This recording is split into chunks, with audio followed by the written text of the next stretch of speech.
સમાચારમાં આગળ વધીશું। રાજકોટમાં સ્કૂલ વેન ચાલકે વિદ્યાર્થીનીની સાથે દુષ્કર્મ આચર્યું। લગ્નની લાલચ આપે વિદ્યાર્થીનીની સાથે શારીરિક સંબંધ બાંધ્યો। ધોરણ 12ની વિદ્યાર્થીનીની સાથે દુષ્કર્મ આચર્યું। આરોપીએ અંગત પળનો વિડીયો ઉતારી વિદ્યાર્થીનીને બ્લેકમેઇલ કરી હતી।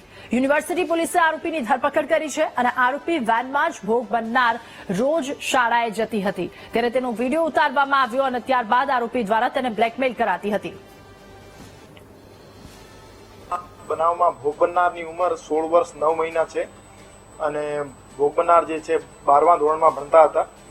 ભોગ બનનાર જે સ્કૂલ વાનથી સ્કૂલ આવતા જતા હતા, આ સ્કૂલ વાનના ડ્રાઈવર સૈફ ઇલિયાસભાઈ મેમણ દ્વારા ભોગ બનનારને લલચાવી ફોસલાવી એમના સાથે શારીરિક સંબંધ બાંધેલ હતા અને આ અંગત પલોના વિડીયો પણ બનાવતા હતા। આ દુષ્કર્મના વિડીયોને ઘરવાળાએ જોતા એમને ખબર પડેલ અને એમને પોલીસ સ્ટેશન આવીને ફરિયાદ દાખલ કરાવેલ। તો આ બાબતે યુનિવર્સિટી પોલીસ સ્ટેશનમાં બીએનએસની કલમ 64(2)M, કલમ 87, કલમ 137(2), આઈટી એક્ટની કલમ 66E અને પોક્સો એક્ટની કલમ 4, 6 અને 12 હેઠળ ગુનો દાખલ કરવામાં આવ્યો છે અને આરોપી સૈફ ઇલિયાસભાઈ મેમણની ધરપકડ કરી લેવામાં આવી છે અને આગળની તપાસ ચાલુ છે।